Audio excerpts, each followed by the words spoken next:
The extensive use of plastics is now one of the most important environmental issues the world is currently facing. So how do we deal with the 430 million tons of plastic waste we produce each year?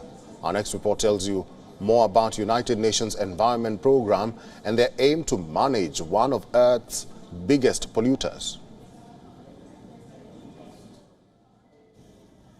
Despite a move by countries towards single-use and degradable plastics, tons of these polluters are still piling up every year. The United Nations scientists estimate that between the year 1950 and 2017, at least 9.2 billion tons of waste has been produced, and as much as 7 billion tons of it has been dumped in landfills or waste mountains. According to the National Institutes of Health in America, most of the polymers and plastics in landfills remain unchanged.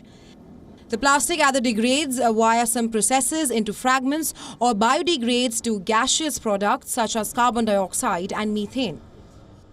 To curb the growing crisis, scientists around the world are now focusing on not just producing biodegradable alternatives to plastics, but also producing technologies that can begin to get rid of the waste we have already generated. According to WION's Environment Programme, with the help of existing technologies, plastic waste can be reduced by at least 80% by the year 2040. At the University College of London, the researchers are now looking at a range of technologies which can dramatically cut the amount of plastic waste we humans produce.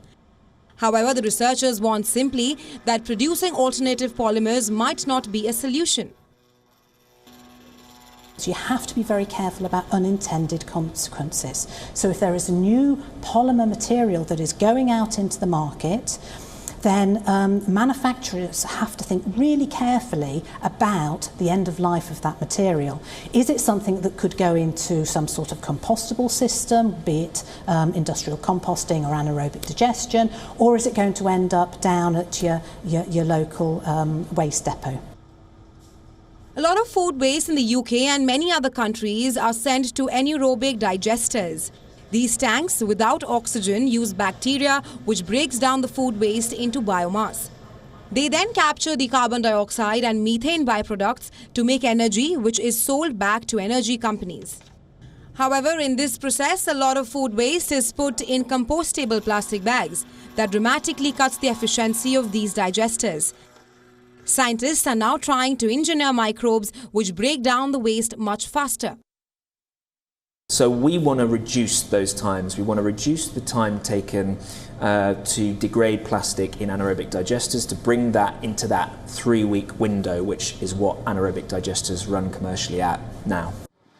Kenya-based UNEP is now aiming to take agreements legally binding. UNEP said, given the short timeline between now and 2040, suboptimal solutions will need to be used to deal with plastic waste. Now, we're talking about China, we're talking about India, Singapore, or any other country. These are the countries that have huge populations. These are the countries that have the huge pollution when it comes to plastic. So if you're talking about any meaningful commitments and desire and seriousness on having a plastic pollution treaty, all countries, all member states must demonstrate that they are committed. The findings emphasize the requirement for collective action and the comprehensive strategies involving in all relevant stakeholders. And only through collaborative efforts and shared responsibility that we can hope to make significant strides in reducing plastic pollution. WION is now available in your country. Download the app now and get all the news on the move.